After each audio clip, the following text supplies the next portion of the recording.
Rated Gen Z, where real talks get real. Each episode dives deep into the minds of 18 to 24-year-olds, exploring their dreams, struggles, and perspectives that most people never hear. We're diving into the chaos that defines a generation everyone talks about, but nobody actually listens to. This isn't just a podcast. This is a generation speaking. Welcome to Rated Gen Z, Juliana. So I am laughing because unfortunately we recorded this episode. Well, it's not unfortunate that we recorded this episode, but we recorded the episode and it was unfortunate that Zoom decided to crash on me and we were 30 minutes in and our recording just went poof. Yeah, all good. Well, thank you for having me again. I'm honored to be on here for a second time. Well, I am just honored that you would even consider to come back on after Of course. after that happening. Well, since nobody has any record of what we talked about, why don't you give an intro of yourself and then we'll just go from there. Sure. All right. I'm Juliana Upham. I'm 20 years old. I attend college at Rochester Institute of Technology, where I'm pursuing a Bachelor of Fine Arts in illustration. And yeah, And you are going to, well, you are designing my poster for my I Hear You Gen Z documentary that I will be starting to film in July. And I'm really excited about that because obviously I feel like if I'm going to be speaking to Gen Z, then it's important for me to have all of you as part of the process.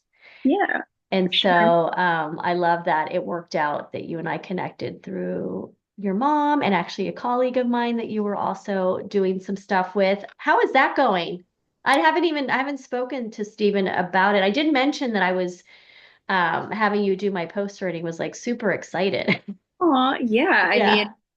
I worked a lot, like over the winter, kind of like fall semester on it. We're kind of at the final stages, looking to get everything kind of polished up into a product that we can put out on social media. But yeah, Yeah. You're like great. helping him with kind of like a music video for a song that he did, right? Yes. Yeah, I've made some spot illustrations and they're sort of timed to go along with the song. So it's all kind of coming together in a nice little video.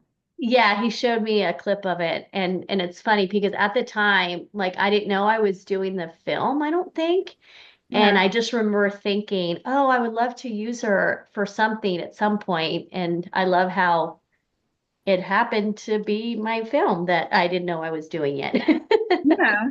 So So it glad it worked. worked out. Yeah, so that's the power of just connection, right? And just you never know who's going to see what you're doing and want to work with you. Like I think that's just a lesson anyways for anybody, Yeah, for sure. because yeah, just connecting with your mom in the industry and then being able to work with you. So I love it. And that was the thing that I wanted to ask you, and I asked you on this last time, was with I Hear You Gen Z, kind of what that meant to you when someone says, I hear you.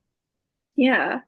I think definitely it's been really interesting trying to think back like through my process with coming up with the sketch designs and stuff. So I was sort of trying to think of like cultural moments that define my generation. And it's funny how they really do connect with every generation. I mean, everyone sort of has these trends and common threads that go through, and it's funny to see how they change over time. But even in the defining moments that make Gen Z sort of unique, it's definitely very similar and like mirrored throughout, like even my mom's generation, we're all really very similar when it comes down to it. Yeah, we were talking about like nostalgia, right? And just kind Yes. of, there's just, yeah, there's so many things like I know from my past, just growing up in the 80s that just define so much about like my interest and just who I am and everything. And for you, you were born in 2004. That's what we discussed, right? Yeah, Yeah, correct. you and my daughter both the same year. So obviously, as her mother, I can remember a lot that was happening at the time. But for you, what are the things that like stand out the most from your childhood?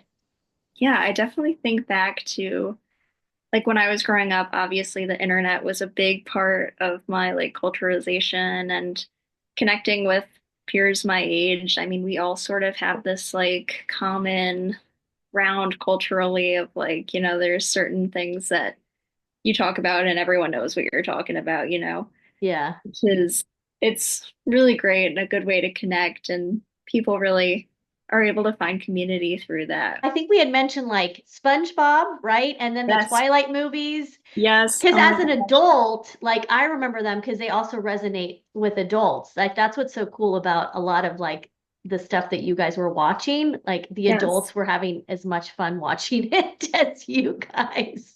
Yes, that's what's so fun about going back is like I can rewatch SpongeBob even now and still laugh at all the jokes and maybe even get things that I didn't get the first time around. Yeah. That But that's the thing is like getting like going back and realizing like, oh, that's what they meant.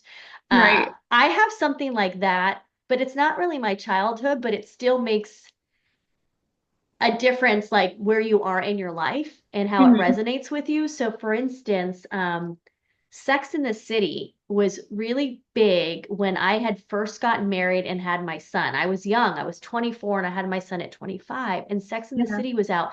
I couldn't relate to it because I was young, married, and so I never got into it. I just remember it was such a big deal and I would see snippets of it and the advertising, but I was Yes. like, this doesn't, I can't relate. And then now, as a 49-year-old, like single woman who's experienced dating and all of those things, Hmm. I binge watched the entire series over COVID. Yeah. And I was like, I cannot believe that I never saw this, but it didn't wouldn't have made sense to me back in the day. So I'm Right. wondering if there's anything like that for you. Like, are you experiencing any of that with like a show as of late? My gosh, you mentioning Sex in the City totally reminds me of my mom. Like when I was growing up, that was always on the TV. Like we have certain things that we'll bond over even now, like the old like TLC shows, like What Not to Wear. I love Oh my gosh, I used watching to that love with my that show. mom. And now it comes up all the time like on her Facebook little clips of it and she'll have it on and we'll both be watching it. It's so funny. You get like sucked in and then you're like 10 videos down. It's like, "Oh my God, what was I doing?" Yeah. But it's so funny and so entertaining to watch. But yeah, I think definitely like the whole nostalgia thing is totally that's a big thing in my generation, like looking back and reflecting on things and sort of bonding through that. I remember when I was growing up, I would all the time be on social media and whatnot. And when I was first getting into it, it was a lot of nostalgia for like the 90s and people, there would always be these articles about being a 90s kid. And I totally was jealous. I was like, gosh, I want to like relate to this and be a 90s kid. What And about the 90s? Did you feel like, oh, I missed out on this generation? it Because was I like, wasn't a big fan of the 90s for some reason. really? Oh my gosh. I mean, my older sisters grew up in the 90s, so I did, and I was like kind of, I guess, fringe close enough to that where I could Okay. relate to a lot of it, like, the big toys and Polly Pocket and Barbie and stuff like that. I kind of got all that through like hand-me-downs. But Okay. yeah, I just love like even like the whole aesthetics of it, like the bright colors and the fun like cartoon animations. Like I just love that kind of stuff. So I totally was like yearning to relate to that. And then now that I'm getting older, it's like a lot of like I see a lot of that stuff for my generation and people looking back on shows and toys and movies that were big when I was growing up. I'm like now I can finally relate, you know? Yeah. Are there any shows that like your mom used to watch that now you're watching that you're like, oh, this was like so cool? Like, for instance, my daughter, she got on this like Friends kick. So she Yes. was watching Friends all the time. And so then obviously I was watching it with her because I used to love it too. But it's funny, like seeing her at your age, like loving Friends. Yeah. When I used to watch it, I was an adult because yeah, it came out, I think, later. Shoot, I don't even know. Yeah. But yeah, do you have like a show like Oh that yeah. that you're watching? I was definitely big into Friends. My mom, it's so funny, she never really got into it. So a lot of the things that she remembers from her childhood are like generation before like her parents. So we'll watch like this one British sitcom. It's called Are You Being Served? And it's from like the 70s. But she grew up with it and then we both watched like all of them over COVID. And it's so funny because it's definitely very outdated. But we really bonded over it. And it's like really funny to watch even now because it's like things are so different. And just like the way they talk is Yeah. so Did you proper. ever get into Ab Fab? Because that's also British and that's a comedy. And that was like around that. Yeah, it was like absolutely fabulous. I think that's Huh. maybe the technical name of it. But I feel like if you like that show, you would like this one. And my brother was really into it. My brother's 5 years younger than me. But it's funny, as I was listening to, I was like, wait, Friends was actually in the 90s because I'll never forget. I got the Rachel haircut. Yes. And that's In totally coming back. college. Yes. Yeah. And it's funny because being that my name is Raquel and then I had the Rachel haircut, people would call me Rachel. And my hair, I think at one point, like I lightened it too. And Yeah. so that was like a big deal. So it's funny now I can kind of be like, oh, wait, it was in this era because of my Right. haircut. Of course. No, and that people really definitely resonate with like those 90s trends because they're totally coming back around. Like the like tattoo chokers, those are Oh, totally, really? Are they okay? but yeah, stuff like that. And you know, the combat boots and the grunge sort of That's aesthetic. right, the It's, Doc Martens. yes. And is it still Doc Martens or are there like different brands that like, could, or I feel like Steve Madden is one that like a lot of their Yeah, people wear those combat boots. Yeah. definitely. I love my Doc Martens. I've got maybe like three or four pairs. And my mom, That's like funny. those like just like ones that I had back in the day. It's funny. I never owned Doc Martens. That's the thing is like, so the 90s was that big grunge era, Nirvana and Pearl Jam and all of that. I just couldn't get into that look, like with the flannel, oversized flannel shirts and the boots and just kind of that like, to me, I think I was such a priss that like I was like, ew, this is Right. like I feel like I had to like not shower. Yeah. And I'm so Part that of the was look. like yeah, so for me I was actually in the 90s more of like when hip hop was big, like so Dr. Dre, Snoop Dogg, like so the Chronic album that came out Yeah. like that was my thing and like Warren G and Regulator. Yes. So I gravitated towards that in Yeah. the 90s. No, my mom absolutely she loves the whole like gangster rap era and I grew up listening to that too, like Mike Jones and the Regulators, obviously Snoop Yeah, and then Dogg. NWA was like big. And then what's kind of funny too is, all us adults like complain about how what you guys listen to is so inappropriate in the rap. And I'm like, are you kidding me? I don't, have you ever heard of Two Life Crew? No. Oh my gosh. Ask your mom about Two Life Crew. That was some nasty music, like just the Yeah. things that they would say. And I'm thinking, okay, it was just as bad like for Right. us when we were young. I mean, come on. But That's like it's so funny how funny. we like to complain about our kids. And I'm like, no, look back and we were, yeah, I mean, even TV shows and sitcoms, so inappropriate. All Oh my right. gosh, For so sure. many that I look back on, I'm like, I cannot believe they just said that. Right. It's crazy. Yeah. So, I mean, do you think, speaking of like inappropriate and kind of like PC, do you feel like your generation like really has taken that to a whole new level? Because, like cancel culture and all Yeah, of that's that true. is your generation, I feel like. Yeah, for sure. I think it's kind of an interesting line because people are definitely more like accepting and tolerable in different ways, but then there's sort of like when we draw a line, it's a harsh line. And Yeah. I think that makes people kind of afraid in general. Like people are always super cautious with the way that they're expressing themselves, or there's this like fear that like, you know, one wrong step and everything's over. But yeah, it's Do you definitely go ahead, but I have a follow-up question to yeah, of that. course. It's just like a interesting sort of like cultural reaction. And I think it's kind of due to a lot of things. I mean, looking back, like even with the old TV shows and stuff, like a lot of stuff was like sliding. And that definitely had like a negative effect on people growing up who saw that as sort of like normalized. hmm So I think it's sort of a reaction in that way. But it also has its own limitations. You know, there's holding people accountable, and then there's completely like blocking people out and not being able to see past things that Yeah. have happened or things that maybe were not intended to cause harm, but did. Um, yeah, I'm just trying to figure it out because unfortunately what happens is like, yes, it causes people to not want to like say anything because they're scared of the reaction. And so then this whole thing of like, if you see something, say something. There's a lot of people that won't say anything because of the repercussions of what someone might think. And that's where I feel like it gets dangerous. Yeah, for sure. I think it kind of relates back to what you had mentioned before about sort of your generation and growing up Gen X and being like a latchkey kid, and the Yeah. parents had a very sort of like hands-off approach. And I think when the millennials came around, a lot of parents had that sort of attitude of, well, that's just the way life is, you got to Yeah. toughen up, you got to deal with things. So I think it sort of shifts the cultural tide to being more sensitive and being Yeah. more aware of the impact of that. And I think we're sort of still working through what is an appropriate reaction when something does hurt your feelings or when something is like just straight up offensive. How do we deal with that? How do we show that that's not okay?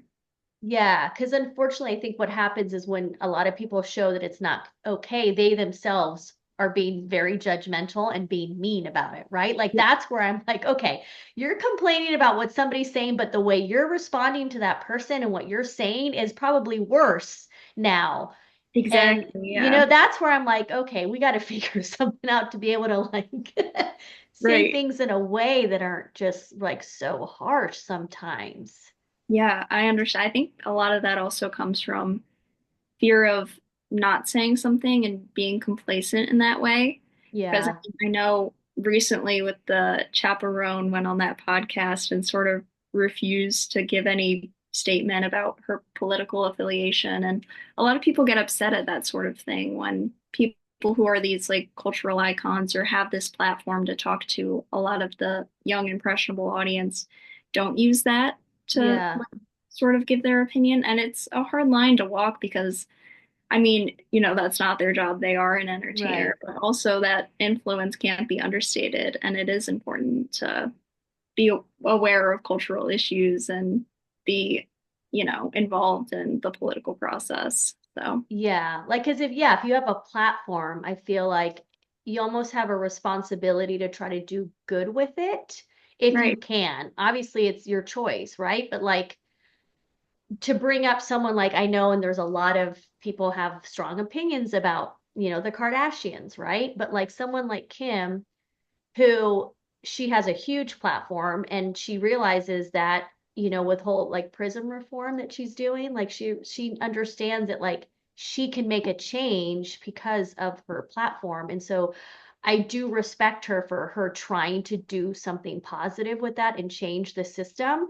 And like Yeah, I said, people can say what they will, but you know what, she's at least trying to do something. right. And so that's where I feel like if you can make a positive difference with your platform, then why wouldn't you? So yeah, like what is it that you would want people to kind of better understand about your generation? Yeah, I think what you're doing is really wonderful. Just getting people to Well, thank listen you. and not have these preconceived notions about, people who are Gen Z are lazy and they don't want to do the hard work. They don't want to put the effort in to get a job. I think it really reflects just this is the state of our world and we're dealing with new challenges in ways that the other generations maybe haven't had to. And our reaction to that is informed by the way that we grew up and the way we were socialized and the culture that we have around things. But I think it's important to understand, and maybe people can relate more now to the way that things are because I mean, there is struggle. I mean, the job market is super challenging It's and so challenging. Oh my it is. gosh. I mean, I know my dad definitely understands more now as he, is looking for a job. It's like, it's the way that it is. And it's not that people are lazy or they don't want to do things. It's just everything's on a global scale now. Yeah. There's so many options and it's so hard to be it's so hard to shine and to stand out in a crowd. Yeah, and I think also as more adults are getting on social media because they understand that like that's the future and that's where we're at. Where before I think so many people were hesitant, it's just like the internet and anything else or TV or Yep. A lot of people were very much like opposed to any kind of change and adaptation. And now that we realize we have to adapt and we're getting on social media, a lot of us are now having even more compassion and empathy for the fact that you guys are growing up on this because we're seeing how, yeah, you start comparing yourself to other people, you start seeing other people's successes, and then you're like, oh my gosh, like that person's doing this at this age, and I'm nowhere close to that in my journey. Like I must be doing something wrong. And so I'm now seeing that with my generation in particular, with us Gen Xers, like, Yeah, and you realize like, oh geez, okay, maybe we were a little bit harsh on our kids when right. it came to social media. Yeah, for sure. And I mean, that's something that I know a lot of people my age struggle with, especially being exposed to it at such a young age. There's so many people to compare yourself to, and there's just so much more that you see every day. I mean, I Yeah. think, in the classes I'm taking now, they talk about it like you've seen more images and taken in more information than generations past did in their entire life.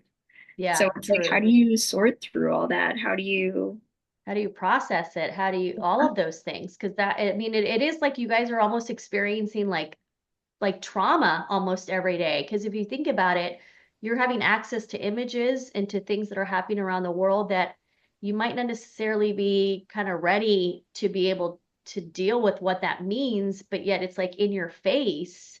yeah. Um, so let me ask you this, like, are you someone that is really good about balancing that and kind of getting off of social media when you need to, or taking a break and doing things for your mental health? Yeah, I think it's definitely a challenge.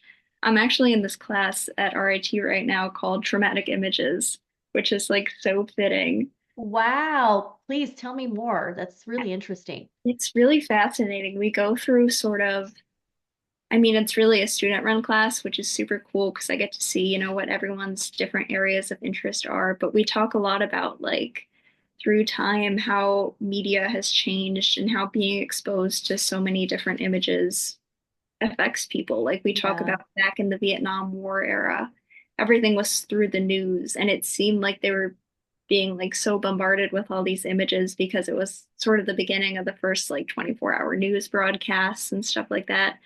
But I mean, now we have all of it right at our fingertips all the time, 24/7. And it's, crazy. And I think that's something that it's definitely helpful to be able to take a break. But I yeah, think something that I myself and a lot of people struggled with was like over COVID, sort of being isolated and your phone, your social media, that was like your means of communication and yeah, connection with or them. yeah, connection, feeling any kind of connection. Right. So it was like all my communities are here, all my friends are here now. But it's also like such a source of like every day you're seeing, what's happening, like especially with COVID, with all the deaths and also the social justice movement that was happening at Hmm. that time. There was a Yeah, lot going on that was sort of heavy and hard to process.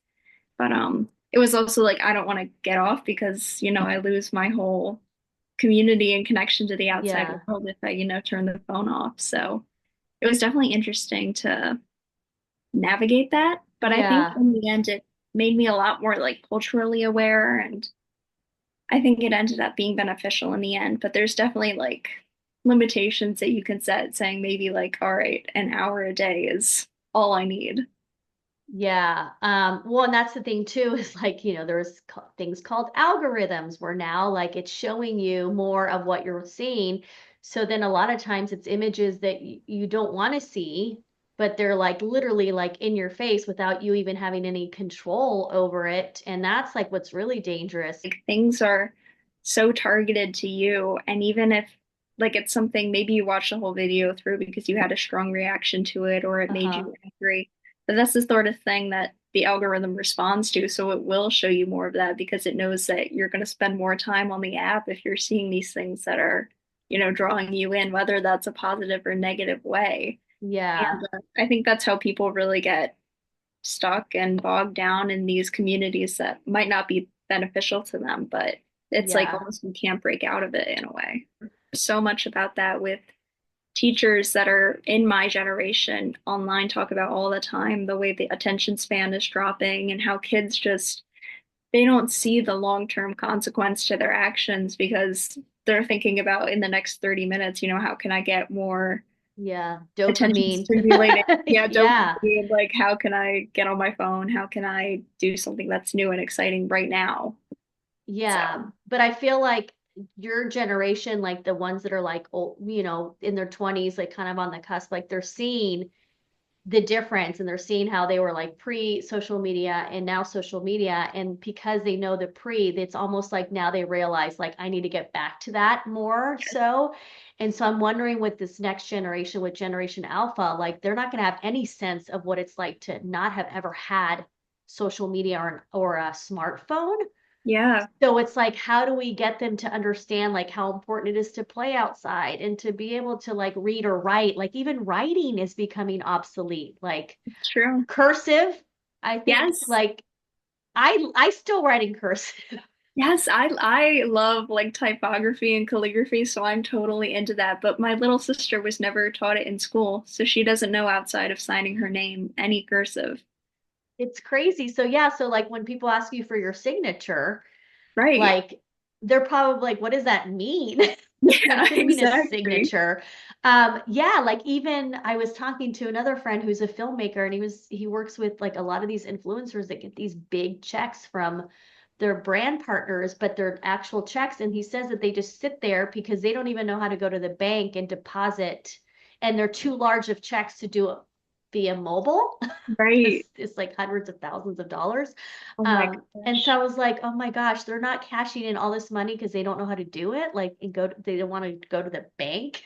Like, Right. it's so weird to me. It's so funny, but it's so true. And it just being so involved in that digital world and being able to like do everything from the privacy of your home and the convenience of your phone, like it sort of makes this mental barrier of like, oh my gosh, it's so much harder to go and like ask a service worker a question or go talk to someone, like even Yeah, call them on the phone to make a doctor's appointment. I know so many people that have had to do that for the first few times in college, and they're like, it's so scary.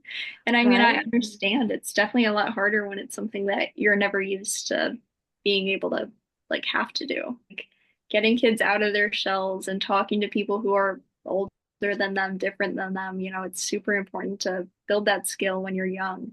I mean, my mom always talks about that. She's like, that's going to be the number one thing that employers are looking for in the job market is like social skills and the ability to So connect true. with people and communicate. That's going to be huge for my generation. And it definitely is. Yeah, because it's kind of sad because it's almost like a dying skill right now. And so who knew that a skill that like for me is very natural. If anything, like my soft skills have always been much better than my hard skills, Mhm. but they never were like praised like now they are, right? Like so it's kind of Right. interesting too, knowing that like, wow, my skill set is actually like a dying skill set and people are going to need it, and that's something that's going to keep me relevant.